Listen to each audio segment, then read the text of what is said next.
नमस्कार, मैं Ashutosh Rana crime petrol के नए अध्याय शातिर क्रिमिनल में आप सभी का हार्दिक स्वागत करता हूं। इस श्रृंखला में हम ऐसे अपराधियों की बात करेंगे जिनकी कोई भी गतिविधियां अपराधियों जैसी नहीं होती है, मगर जब इनके अपराध सामने आते हैं तो बड़े बड़े अपराधी भी इनके सामने छोटे लगने लगते हैं। जब आप इनके क्राइम करने के तरीके को देखेंगे तो आपकी रूह तक कांप जाएगी कि इंसानी दिमाग किस तरह से आपको अचंभित करने की क्षमता रखता है। हमारे आसपास की दुनिया हर गुजरते दिन के साथ ज्यादा खतरनाक होती जा रही है। इस खतरनाक हो रही दुनिया में पुलिस ही हमारा एकमात्र सहारा है, जिससे हम उम्मीद करते हैं कि वो अपराधों को रोकेगी और अगर कोई अपराध हो जाता है तो वो उसे सुलझाएगी भी। लेकिन कई बार ऐसा होता है कि तमाम कोशिशों के बावजूद अपराधी पुलिस की पकड़ में नहीं आते हैं, क्योंकि ऐसे अपराधी अपराध करते हैं और अपनी पहचान छिपाकर सामान्य जीवन में घुल मिल जाते हैं। और ऐसे अपराधियों को ढूंढना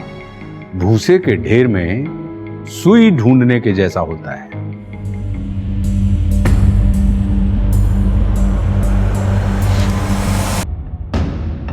देखिए मिस्टर रजत, मैं आपकी कंडीशन को देख के आपको एडवाइस कर रहा हूं। आपका कैंसर 4th स्टेज में है। आप कितना भी केमोथेरेपी और रेडिएशन ले लें, लेकिन हकीकत यह है कि आपका ठीक हो पाना ऑलमोस्ट इम्पॉसिबल है।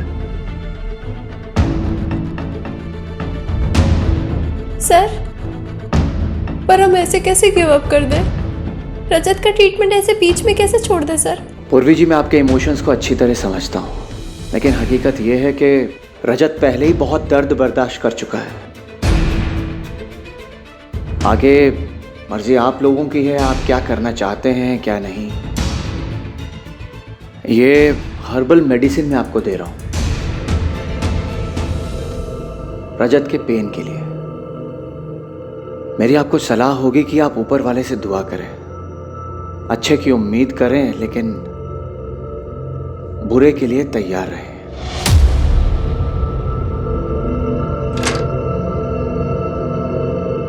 बकवास कर रहा है ये doctor. I can't leave you hanging. कोई बकवास नहीं कर रहे हैं डॉक्टर। तुम्हें भी पता है पूर्वी कि मैं बचने वाला नहीं हूँ, फिर क्यों मेरे साथ तुम भी सफर करना चाहती हो? मुझे तुम्हारे लिए 100 गुना भी सफर करना पड़े ना तो भी मैं करूंगी। बच्चे कुछ पैसे तो क्या घर पे बेचना पड़े तो वो भी बेच दूंगी, पर मैं तुम्हें ऐसे अकेला नहीं छोड़ सकती रजत। तुम मेरे साथ नहीं रहना चाहते क्या?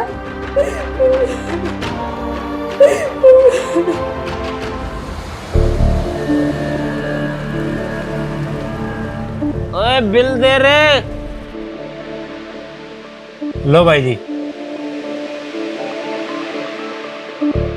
650। भांग खायो कि लूट मची है, लूट लो। लूट किस बात की भाई जी? जो है सब लिखा है बिल में। अबे तू लाख रुपए लिख देगा तो क्या तुझे लाख रुपए दे दूंगा इस 2 कौड़ी के खाने के? ये पकड़, खाना सड़ा गला खिलाएंगे, पैसे पूरे मांगेंगे। अरे भाई जी, इतने की तो आप शराब पी गए। ओए जितना दे दिया उसी में तसल्ली कर। पर भाई जी रुको। ओए हट।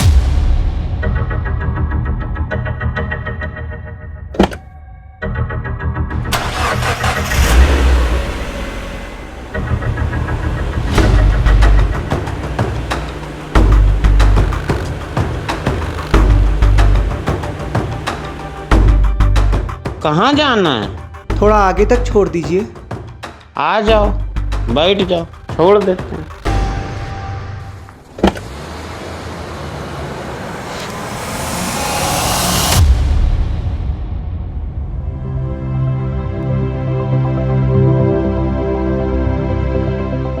ऑफ कोर्स रजत का इलाज हो सकता है। रजत को 4th नहीं 3rd स्टेज का कैंसर। विटामिन ट्रीटमेंट के बाद हम लोग कीमो स्टार्ट करेंगे। हाँ, बट आप लोगों को थोड़ा पेशेंस रखना पड़ेगा। हम रखेंगे सर, आप जैसे कहेंगे ना हम वैसे करेंगे। गुड।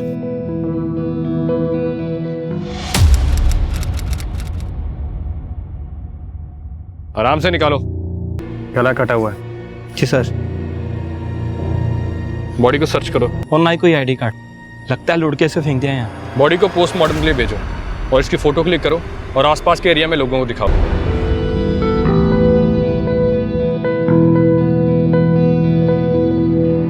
हाँ, इंश्योरेंस है रजत का आपकी कंपनी से। अगर आप पैसे नहीं भरोगे तो कौन भरेगा?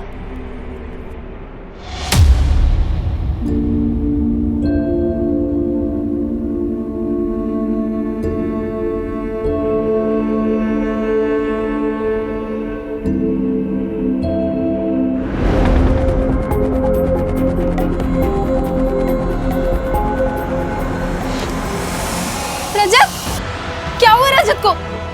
डॉक्टर लेके जाइए इन्हें प्लीज। डॉक्टर, लेकिन हुआ क्या रजत को? रजत!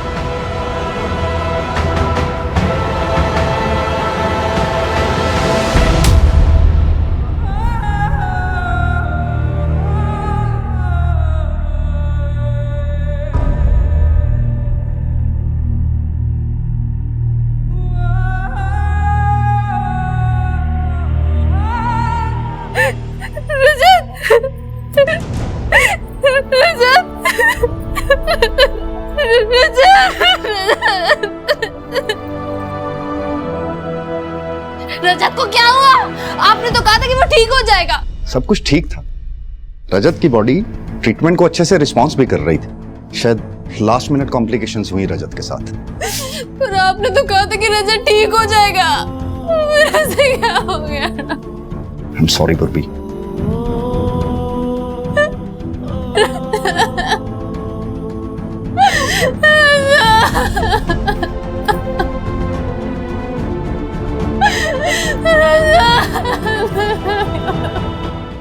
हाँ सर, मैं पहचानता हूँ इसको।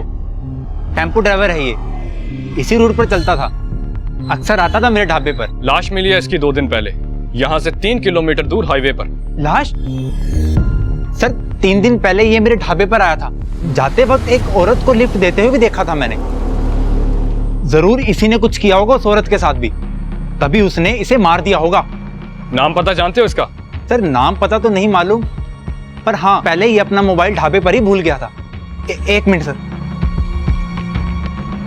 ये लो सर, शायद इससे कुछ आपको पता चल जाए। ठीक है।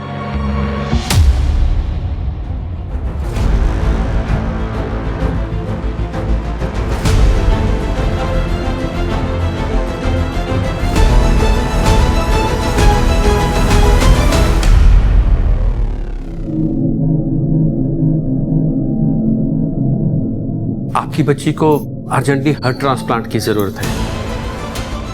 टाइम बहुत कम है उसके पास।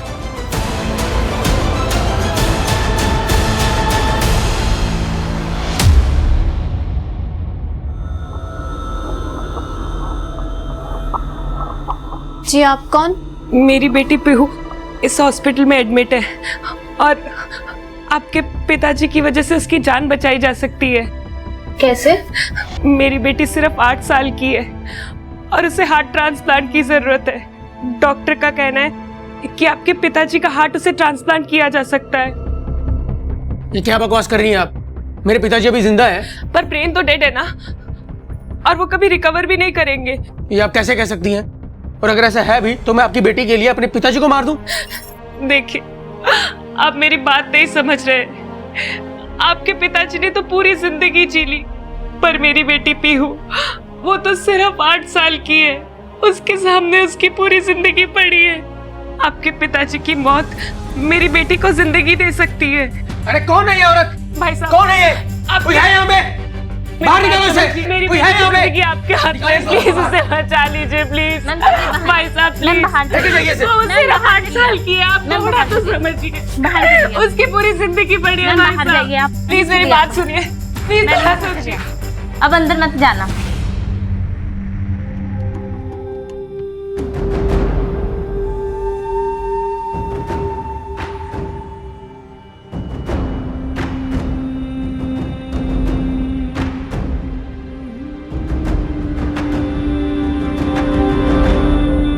ए रुको,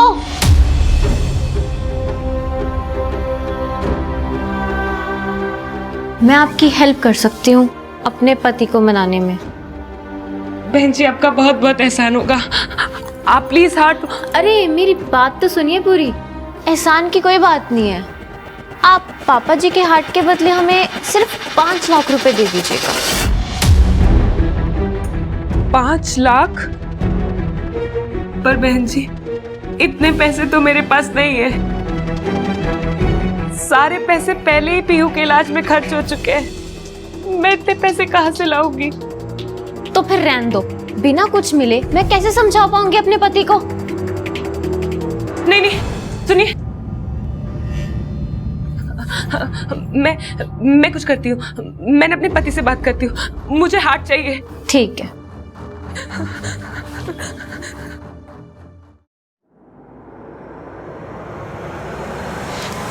हेलो,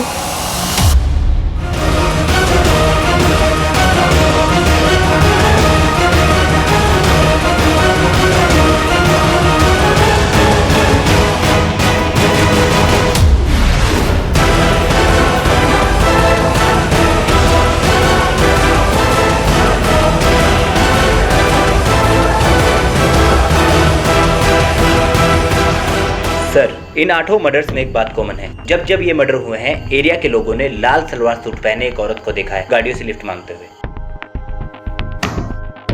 क्लियरली एक सीरियल किलर का काम है राजेश, वो भी एक औरत।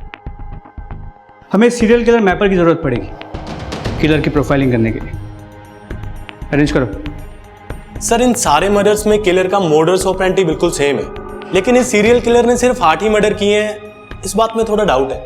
कैसा डाउट? सर ये देखिए, ये उन सारे मर्डर्स में से किया गया सबसे पहला मर्डर है और ये सबसे आखिरी। सर लेकिन दोनों ही मर्डर्स के मोडस ऑपरेंडी में कोई डिफरेंस नहीं है, बल्कि इस तरह की किलिंग्स में परफेक्शन आते आते आता है। और इन सारे मर्डर्स में परफेक्ट सिमिलरिटी देख के तो ये कह सकता हूं कि इतने मर्डर्स में इतनी सिमिलरिटी बिना प्रैक्टिस के पॉसिबल ही नहीं। मतलब तुम कहना चाहते हो कि इस सीरियल किलर ने इन मर्डर्स से पहले और भी मर्डर्स किए? जी सर।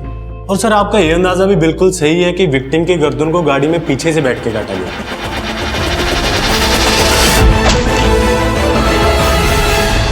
क्योंकि सर ये देखिए, ये सारे कट के मार्क्स फ्लैट ना होकर सर्कुलर हैं और लंबे भी, जैसे गर्दन को पीछे की तरफ से खींच के रेता गया। क्या ये मर्डर्स कोई औरत कर सकती है? सर बिल्कुल कर सकती, क्योंकि पीछे की तरफ बैठ के मारने के लिए ज्यादा फोर्स की जरूरत नहीं पड़ी होगी विक्टिम को कंट्रोल करने के लिए। मगर हाँ, वो फोर्स इतनी भी कम नहीं होगी कि कोई भी औरत इसे आसानी से कर ले। अगर वाकई में ये सीरियल किलर कोई औरत है तो पक्का वो कोई अच्छी कदकाठी वाली औरत होगी।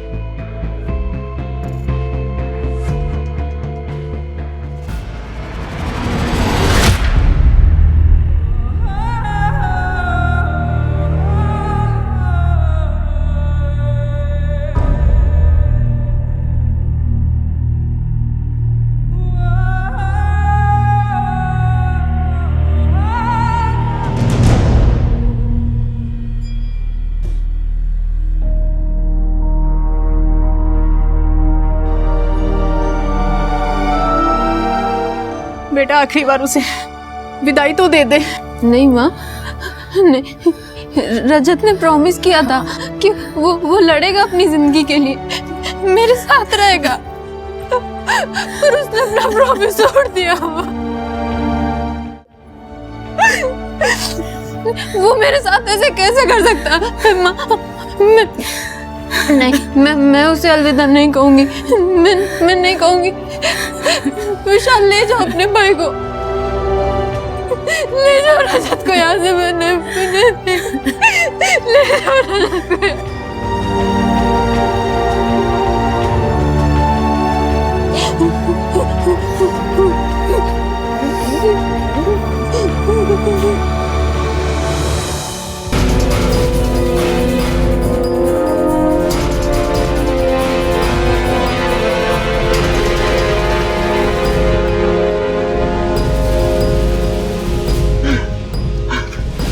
जा भाग।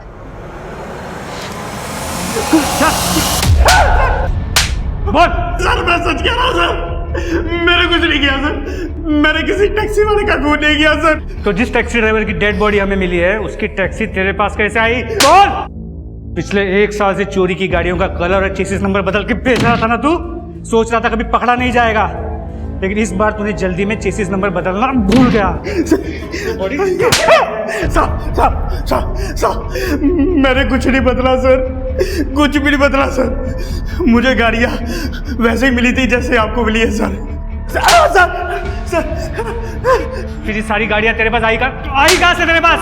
सर कॉल आते थे उन गाड़ियों को उठाने के लिए, और कॉल पर ही अलग अलग जगह का एड्रेस दिया जाता था। उन गाड़ियों को उठाने के बाद पेमेंट वही रखने के लिए बोलते थे साहब।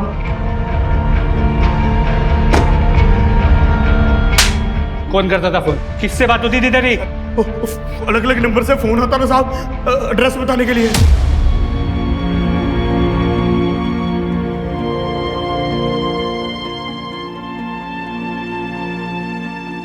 बेटा कुछ खा ले, ऐसे कब तक बिना खाए पिए जागती रहेगी?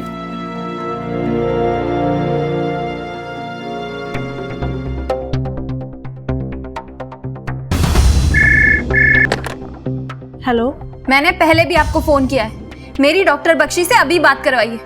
अगर इस बार डॉक्टर बख्शी कॉल पर नहीं आया ना तो मैं पुलिस में कंप्लेंट करूंगी उनकी। मेरे पति की मौत के जिम्मेदार है वो। वेट,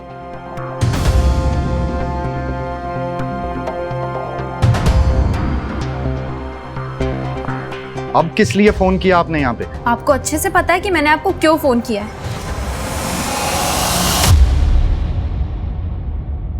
देखिए, आपके हस्बैंड की अभी अभी डेथ हुई है। कहीं आप इमोशंस में आके तो हॉस्पिटल को ब्लेम नहीं कर रही हैं? क्योंकि बहुत ही रेप्यूटेड हॉस्पिटल है ये। रेप्यूटेड है तो क्या हुआ? मेरे पति का मर्डर किया है डॉक्टर बख्शी उन हॉस्पिटल वालों ने। मुझे रिपोर्ट लिखवानी उन लोगों के खिलाफ, कातिल है वो लोग। और आप मेरी रिपोर्ट नहीं लिख रही है, क्यों? क्या हुआ? सर वो मेरे रजत को उन लोगों ने। मैंने सब सुन लिया, आप प्लीज बैठिए बैठिए। मनप्रीत। Yes sir. मैडम से एनसी लो रिटर्न में, और खुद सिटी हॉस्पिटल जाकर पर्सनली चेक करो। Yes sir.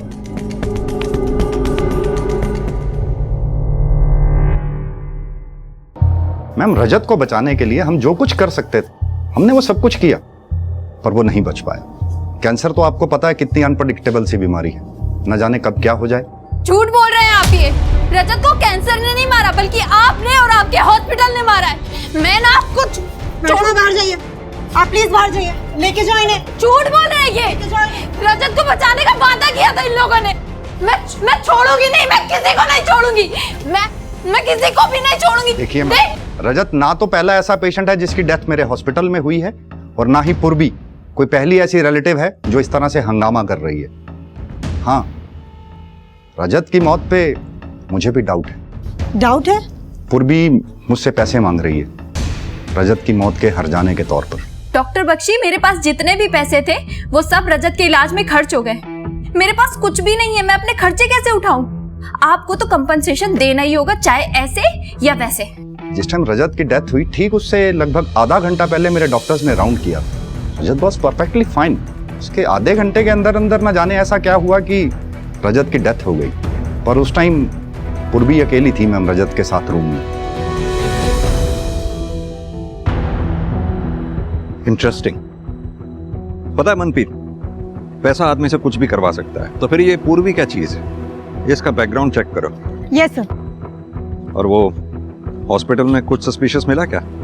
सर हॉस्पिटल में तो कुछ सस्पिशियस नहीं मिला, लेकिन डॉक्टर बख्शी वो शायद जितना अच्छा खुद को दिखाते हैं उतने अच्छे वो है नहीं। अगर तुम्हें लगता है कि डॉक्टर बख्शी के साथ कुछ गड़बड़ है तो डॉक्टर बख्शी और हॉस्पिटल दोनों को इन्वेस्टिगेट करो। Yes sir.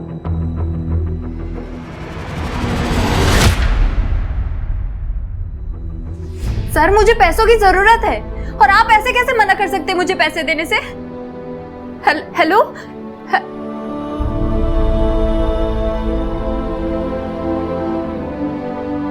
आप ठीक हो भाभी? बैठिए, थोड़ा पेशेंस रखिए भाभी, सब ठीक हो जाएगा। ऐसे गुस्सा करोगे तो आप खुद का ही नुकसान करोगे भाभी।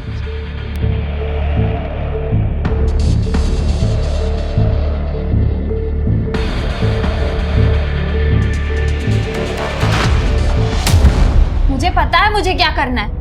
तुम ना ज्यादा सिंपैथी मत दिखाया करो और मुझसे दूर से बात किया करो। बार बार यहाँ मत आया करो, चले जाओ यहाँ से।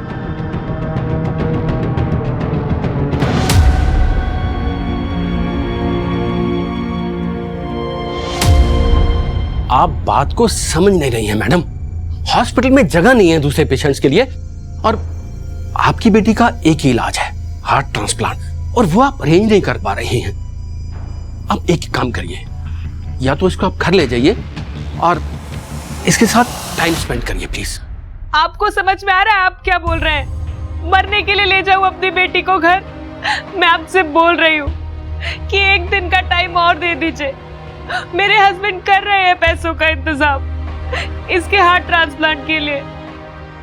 आप समझ क्यों नहीं रहे हैं? बस एक दिन, या तो आप हार्ट अरेंज करिए या फिर इसको आप घर ले जाइए प्लीज। पीहू बेटा, पापा सब ठीक कर देंगे। मैं जानती हूँ माँ।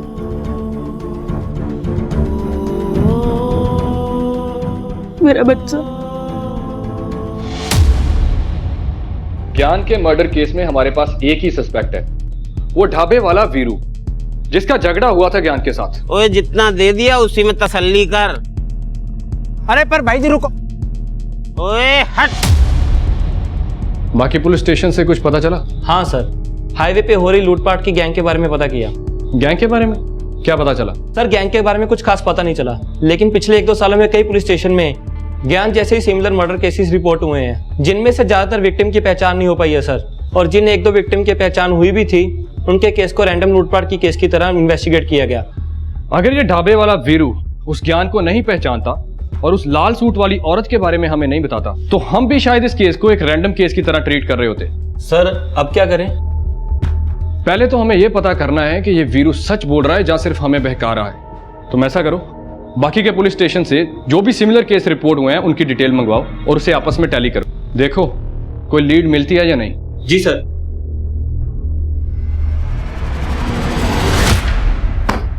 सर 12 केसेस हैं ज्ञान के जैसे। 12 केस तो रिपोर्ट हुए हैं तेजिंदर, क्या पता कितने केस रिपोर्ट ही नहीं हुए होंगे। मॉडस ऑपरेंडी को देखकर तो यही लग रहा है कि कोई गैंग एक्टिव है हाईवे पर। और सर वो औरत जो ज्ञान के साथ देखी गई थी? 2 ही पॉसिबिलिटी हैं, या तो वो औरत विक्टिम को फंसा के गैंग के पास लेके जाती होगी, या फिर उसने खुद मर्डर किए होंगे।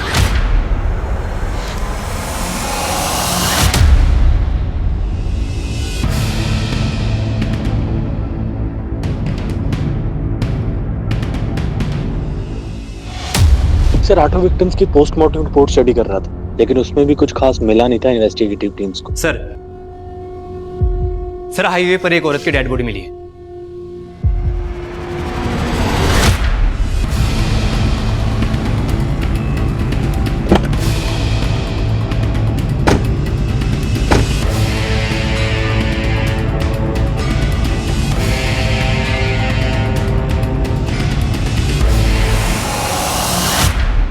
सर लाल सूट, सर ये कहीं हुई तो नहीं?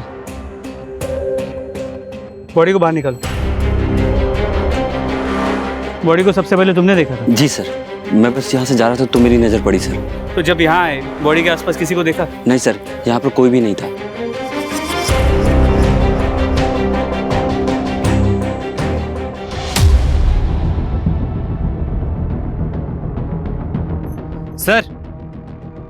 सर इसका नाम प्रतिमा सागर है, और सिर्फ इसकी आईडी नहीं, इसके पर्स से और भी देखिए क्या क्या मिला है।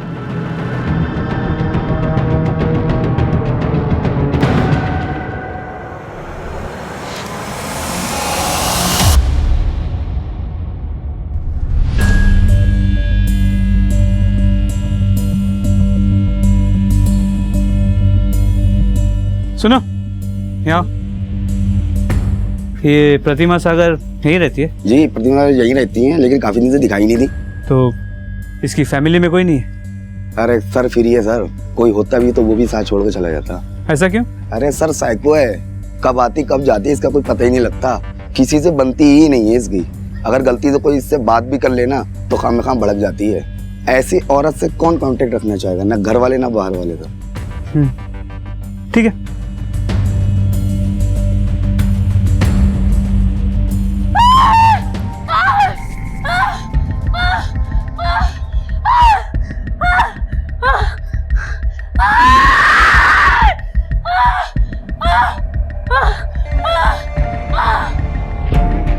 मुझे तो अभी भी यकीन नहीं हो रहा रीवा कैसे मान गई आपकी बात, जो डिलीवरी के लिए हॉस्पिटल की बजाय ये होम बर्थ का ऑप्शन चुना, जबकि उसकी प्रेगनेंसी पहले से इतनी कॉम्प्लिकेटेड है।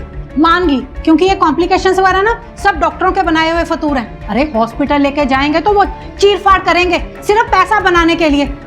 वैजी ने दवाई दी है ना, उससे सब ठीक हो जाना है, तू चिंता मत कर।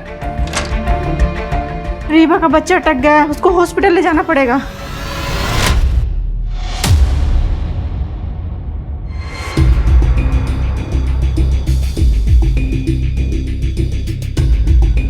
We want justice. We want justice. We want justice. We want justice. We want justice. We want justice. अरे हटिए, हटिए, प्लीज प्लीज प्लीज प्लीज हटिए, स्कूटी स्ट्रेचर लाओ please. We want justice. We want justice.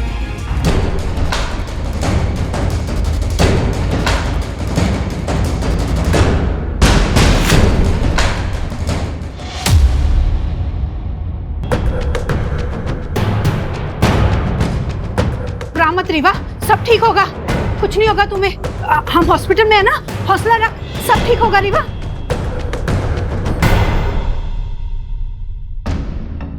मैं ना veggie को phone करती हूँ, वो जरूर कोई दवा बताएंगे। किसी को फोन नहीं करेंगे आप, पहले रीवा और मेरे बच्चे की जान खतरे में डाल चुकी हैं आप। अरे तुम तो ऐसे बोल रहे हो जैसे मुझे रीवा की कोई फिक्र ही नहीं। बेटी है वो मेरी। बेटी है?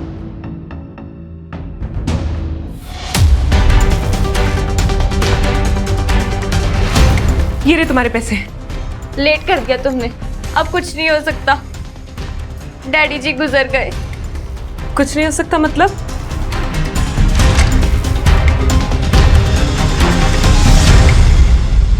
अब तो तुम्हारे ससुर मर गए ना, अब तो इजी हो जाएगा। नहीं हो पाएगा, डेथ हार्ट फेल होने से हुई है और तुम्हें तो हार्ट ही चाहिए था ना। परी मेरी सो रही है, पीहू मेरी सो रही है, परी रानी आएगी, पीहू को खिलाएगी, पीहू खुश हो जाएगी। मम्मा मम्मा चिल्लाएगी, मम्मा मम्मा चिल्लाएगी, पप्पा पप्पा चिल्लाएगी, पीहू खुश हो जाएगी, पीहू मेरी सो रही है, परी। हाँ? पीहू को क्या हो गया? ये सांस नहीं ले रही है। पीहू पीहू बेटा आंखें खोलो। बेटा पीहू, बेटा आंखें खोलो। क्या हो गया? एक मिनट। पीहू पीहू पीहू आंखें खोलो बेटा। पीहू पीहू आंखें खोलो।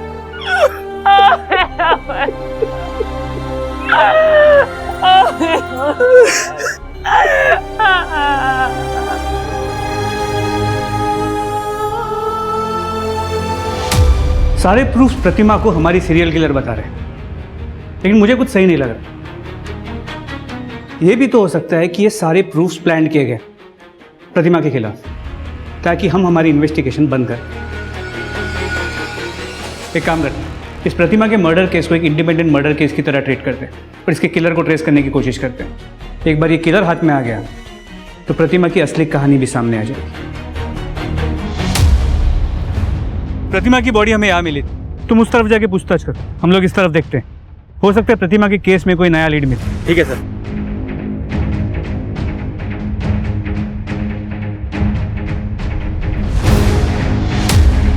इसको, हाँ साहब, इस औरत ने मेरी दुकान से पानी खरीदा था। भैया एक पानी की बोतल देना, थोड़ा जल्दी दे दो।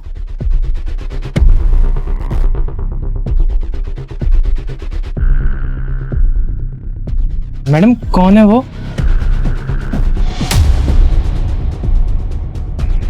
कोई नहीं। कौन था वो आदमी?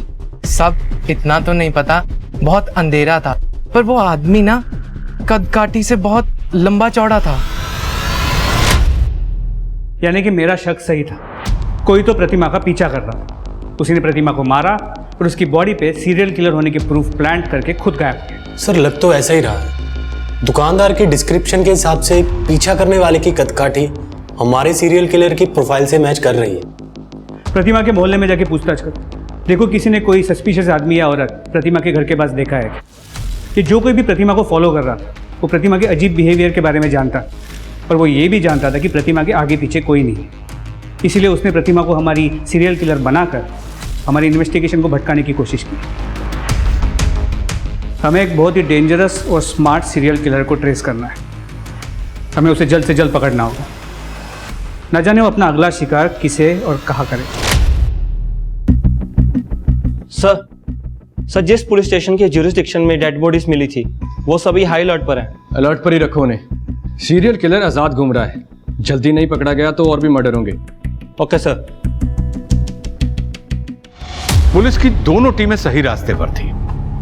एक खतरनाक सीरियल किलर जो उनसे अभी तक हमेशा एक कदम आगे था, उसे पकड़ने में पुलिस को एक बड़ा सुराग मिला कि सीरियल किलर कोई औरत नहीं बल्कि एक पुरुष था जो प्रतिमा का पीछा भी कर रहा था। सिर्फ ब्रेक थ्रू ही नहीं बल्कि पुलिस टीम का यह अंदाजा भी सही था कि जब तक इस सीरियल किलर को वो रोक नहीं पाते हैं तब तक और भी बहुत कुछ होने वाला है इस केस में। डेड बॉडी मिलने में थोड़ा वक्त लगेगा, तब तक आप घर जाइए, मैं आता हूं। जी मैंने सुना आपकी बीवी के बारे में। इन हॉस्पिटल वालों ने आपकी बीवी और बच्चे दोनों को मार दिया ना, जैसे मेरे रजत को मारा था। देखिए आप हमें प्लीज अकेला छोड़ दीजिए। वी आर इन पेन, हम बहुत दुखी है, प्लीज चलो।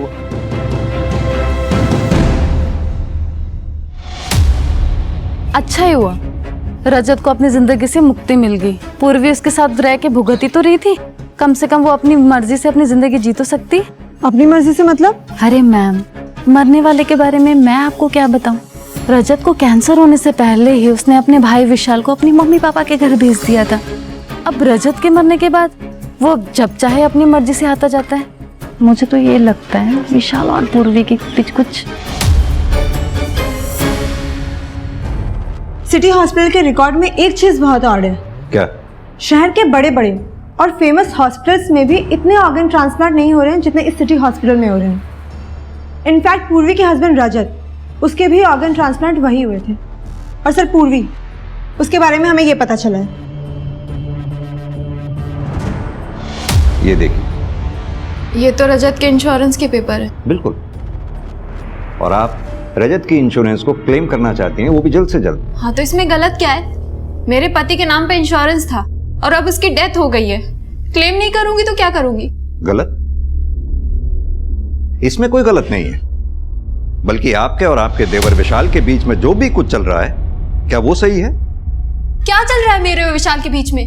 कहना क्या चाहते हैं आप? यही कि आपके और विशाल के बीच में जो कुछ भी चल रहा था, इसी वजह से रजत ने विशाल को उसके माँ बाप के पास भेज दिया था, क्योंकि उसे शक था। बकवास कर रहे हैं आप ये। रजत ने विशाल को यहाँ पर सिर्फ पढ़ाई करने के लिए बुलाया था, मगर वो यहाँ आकर कुछ ज्यादा ही बिगड़ गया था। मेरे साथ फ्रेंडली होने की कोशिश कर रहा था, इसलिए मैंने रजत को बोला था विशाल को वापस मम्मी पापा के पास भेजने के लिए। और ये डॉक्टर बख्शी से कॉम्पनसेशन के लिए ब्लैकमेलिंग कर रहा है। मैंने कोई ब्लैकमेलिंग नहीं की है सर। मैंने सिर्फ उनसे ये कहा था कि उन्हें रजत की मौत का हर्जाना भरना पड़ेगा, और डॉक्टर बख्शी इस बात का बतंगड़ बना रहे और कुछ नहीं कर रहे सर। मुझे तो इस बात का विश्वास नहीं होता सर कि जो लोग मेरे पति की मौत की जिम्मेदार है अब उनकी बात पे भरोसा कर रहे हैं। पूर्वी जी, हमें आपके बारे में कुछ बातें पता चली थी तो हमने आपसे पूछताछ की। हमें डॉक्टर बख्शी और उनके हॉस्पिटल के बारे में कुछ बातें पता चली हैं, उनसे भी पूछताछ करेंगे। मेरा बेटा 29 साल का था। आज तक अपेंडिक्स के अलावा उसे कभी हेल्थ प्रॉब्लम नहीं हुई, और उसी के लिए हम सिटी हॉस्पिटल में उसको लेकर गए थे, मगर वो जिंदा वापस ना आ सका। क्या आपने अपने बेटे के ऑर्गन्स डोनेट करने के लिए कुछ पेपर्स पे साइन किया था? मैम, इलाज के दौरान उन्होंने हमसे इतने पेपर साइन करवाए, हो सकता है बीच में कोई ऐसा पेपर रख दिया हो। हमें इसके बारे में कुछ मालूम नहीं है।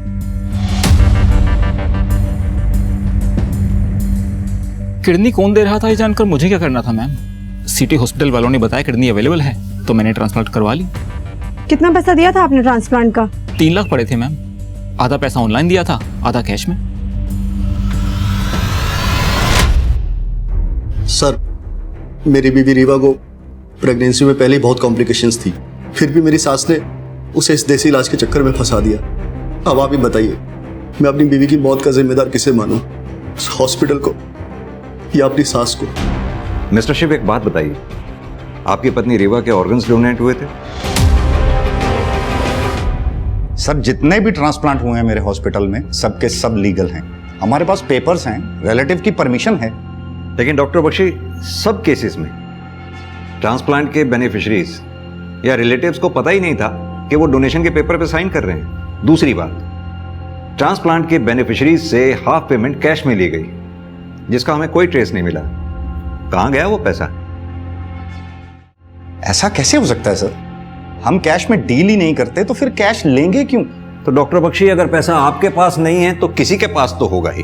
हमें आपका हॉस्पिटल सर्च करना होगा। अब आप हमें खुद सर्च करने देंगे या फिर हम कोर्ट से सर्च वारंट लेके आए? सर, जब कुछ गलत किया ही नहीं तो हम सर्च से क्यों डरेंगे? आप इत्मीनान से सर्च कीजिए।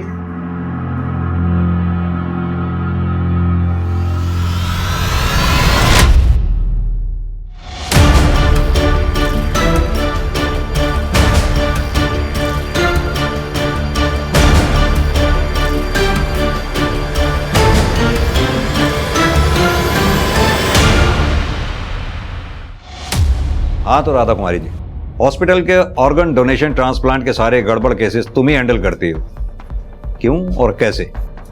हॉस्पिटल में कोई और नर्स नहीं है क्या? सर, मेरा यकीन कीजिए, मैंने किसी को कुछ नहीं किया। मैं तो सिर्फ ऑर्गन डोनेशन के पेपर पर रिश्तेदारों की सिग्नेचर लेती थी। धोखे से? ये सारा उसका आइडिया था। वो पहले से ही जानता था कि कौन सा पेशेंट कब बनने वाला है। वो बस मुझे नाम मैसेज कर देता था और मैं सारे पेपर वर्क कंप्लीट कर लेती थी। सब बताए गए पेशेंट के मरने के बाद जिन्हें ऑर्गन चाहिए होते थे, मैं उनसे कैश लेके उसे 70% दे देती थी। मुझे तो सिर्फ 30 ही मिलता था सर। नाम क्या है उसका? नाम बताओ। सर, मुझे नहीं पता। वो सिर्फ मुझे पेशेंट का नाम मैसेज करता था और पैसे कहाँ छोड़ने हैं वो एड्रेस मैसेज करता था। जब तुम उसे जानती तक नहीं हो, इतना दावे के साथ कैसे कह सकती हो कि वो मेल था? सर, मैंने तो सिर्फ आइडिया लगाया है। वो औरत है कि मर्द मुझे नहीं पता। देखो राधा, इतना बड़ा कांड तुम अकेले तो कर नहीं सकते। शराफत से ये बताओ, इस इतने बड़े कांड में हॉस्पिटल का कौन कौन स्टाफ मेंबर तुम्हारे साथ शामिल है? सर, गार्ड रमेश और वार्ड बॉय सुखविंदर। सर, मेरा कोई कसूर नहीं है, मुझे छोड़ दीजिए, मैं बेगुनाह हूँ सर।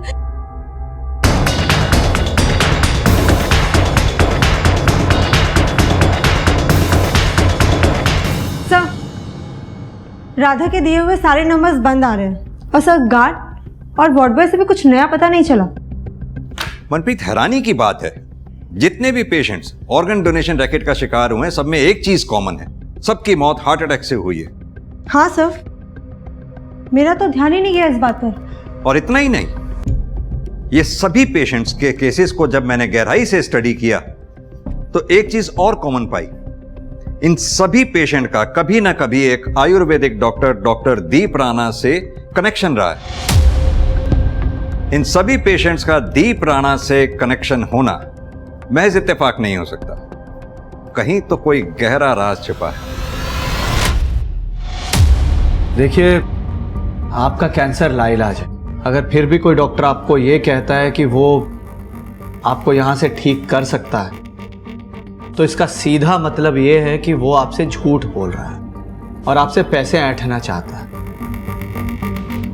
इसलिए मेरी आपको यही सलाह होगी कि आप अपने बेटे के साथ अपने घर जाएं। आप अपनी जिंदगी के आखिरी कुछ दिन अपने परिवार वालों के साथ शांति से बिताएं। बेटा, ये स्वर्ण अमृत मैं तुम्हें दे रहा हूं, जब जब दर्द हो देते रहना। सर, पिछले 3 सालों से प्रैक्टिस कर रहा है डॉक्टर, लेकिन इससे पहले कहाँ था, क्या कर रहा था, इसकी कोई इन्फॉर्मेशन नहीं। और उसकी डिग्री जेन्युइन है सर, लेकिन एक चीज़ बहुत स्ट्रेंज है इसके बारे में। इसकी फैमिली लाइफ के बारे में किसी को कुछ नहीं पता। इसके माँ बाप, इसके बीवी बच्चे, इसकी कोई इन्फॉर्मेशन नहीं।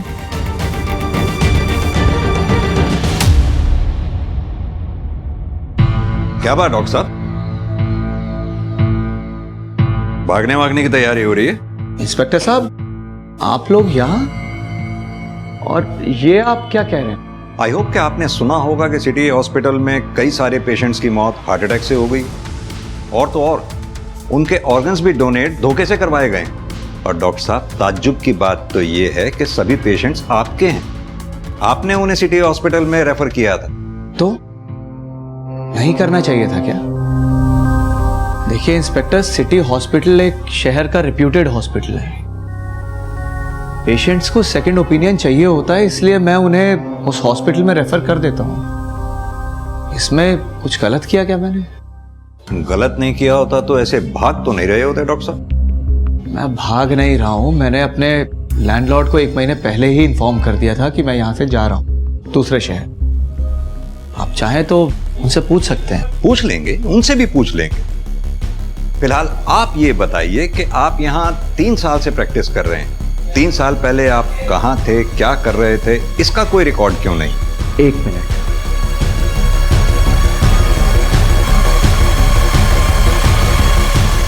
ये देख लीजिए आप देख लीजिए मैं कब कब कहाँ कहाँ किस किस शहर में रहा और क्या कर रहा था, वो सब डिटेल है इसमें।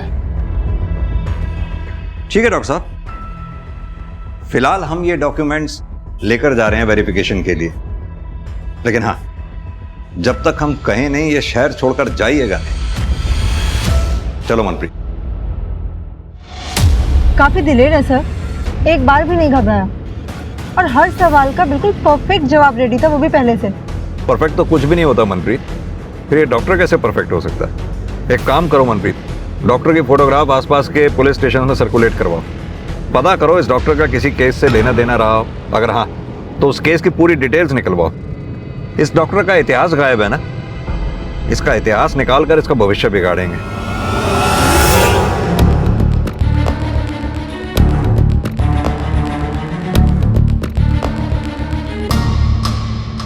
सर, हम उस सीरियल किलर को कभी ढूंढ नहीं पाए। हमने अपनी पूरी कोशिश की। उस सीरियल किलर ने अपनी एक विक्टिम प्रतिमा को सीरियल किलर बनाकर हमारे सामने प्रोजेक्ट करने की कोशिश भी की। हमने प्रतिमा के एक पड़ोसी से उस किलर की आधी अधूरी स्केच बनवाई थी। सर ये देखिए। तो इस स्केच से कोई हेल्प नहीं मिली आपको? नहीं सर, हमें प्रतिमा के घर में एक अनजान आदमी के फिंगरप्रिंट्स भी मिले थे, लेकिन हमारे पास कोई सस्पेक्ट था नहीं कि इसके साथ वो फिंगरप्रिंट्स मैच कर सकते।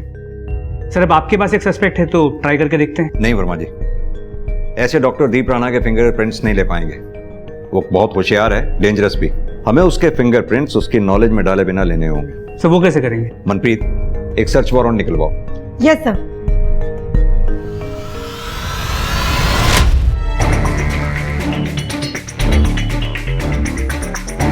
आप इंस्पेक्टर साहब अपना टाइम वेस्ट कर रहे हैं। आपके उस सीरियल किलर का राज मेरे इन बॉक्सेस में नहीं मिलेगा आपको। पता है हमें डॉक्टर साहब, हमें इन बॉक्सेस में कुछ नहीं मिलने वाला। सरकारी नौकरी है, फॉर्मेलिटी करनी पड़ती है।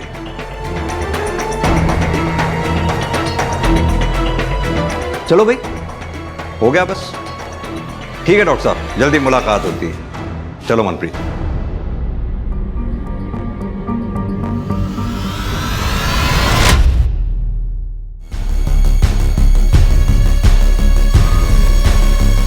फिंगरप्रिंट मैच हो गए तो हमारा सस्पेक्ट दीप राणा ही है। It's a match sir.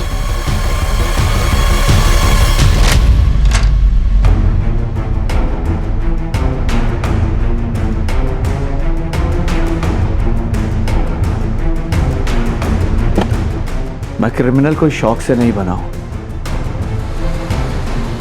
मेरी बच्ची जब हॉस्पिटल में थी तो किसी को भी उसकी जान की परवाह नहीं थी। सबको बस पैसा ही चाहिए था। मैं पैसे भी ले आया था पीहू के हार्ट ट्रांसप्लांट के लिए, मगर ट्रांसप्लांट होने से पहले ही वो बुढ़ा हार्ट अटैक से मर गया। और तब मुझे लगा कि जिसको मरना ही है, अगर उसके मरने से किसी की जिंदगी बच जाती है, खासकर मेरी बेटी जैसे बच्चों की या और लोगों की, तो उनके मरने में क्या गलत है। इसलिए मैंने डॉक्टर बनने की सोची। जिन लोगों के बचने की कोई उम्मीद ना हो, उन्हें टाइम से उनके अंत तक पहुंचा सकूं। लेकिन डॉक्टर बनने के लिए मुझे पैसों की जरूरत थी और इसलिए मैंने मर्डर्स किए।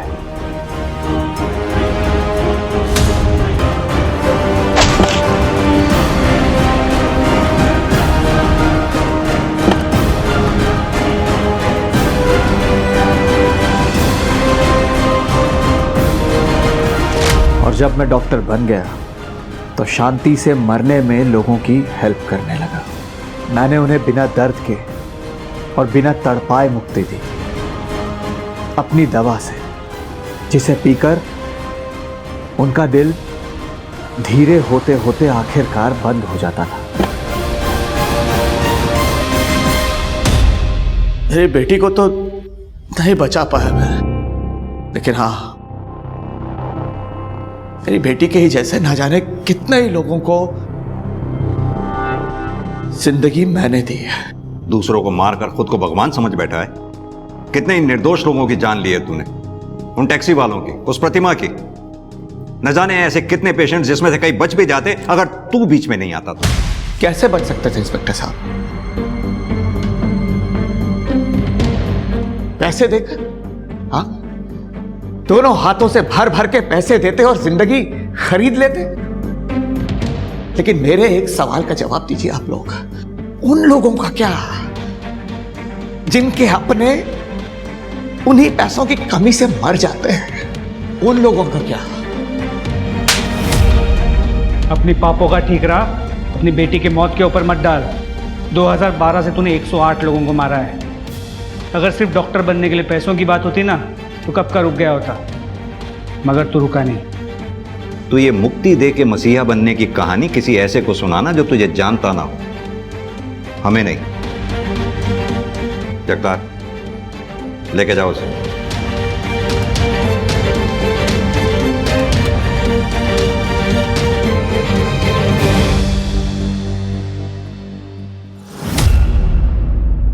एक डॉक्टर जो अपने हुनर से लोगों की जान बचा सकता है, जिसे हम ईश्वर का दर्जा देते हैं, उसने अपने हुनर का इस्तेमाल करते हुए अपने ही मरीजों की जान ले ली।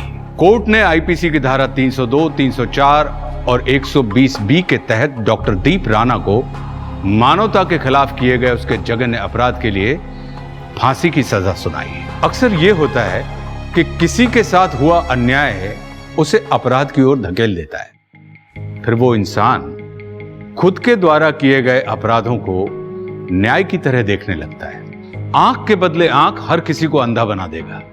यह केस इस बात का सबसे बड़ा प्रमाण है। इतने सारे पीड़ित थे इस केस में क्योंकि एक आदमी को लगा कि यह उसकी बेटी का बदला है। बदले की भावना हम मन में रखकर सालों साल अपने जख्मों को खुद कुरेदते रहते हैं। ऐसे जख्म जो वक्त की मरहम से ठीक हो जाने थे, बदले की इच्छा से वो जख्म बार बार उभर कर सामने आने लगते हैं। बदला कभी भी किसी गलत को सही नहीं कर सकता है। इस बात को जो जितने जल्दी समझ लेता है, उसकी जिंदगी उतनी ही आसान हो जाती है। अब मैं आशुतोष राणा विदा लेता हूं आपसे। मैं फिर मिलूंगा आपसे एक ऐसी ही कहानी के साथ जो आपको रखेगी सतर्क और जिंदगी को सुरक्षित। तब तक अपना और अपनों का ख्याल रखिए और देखते रहिए क्राइम पेट्रोल सतर्क। जय हिंद।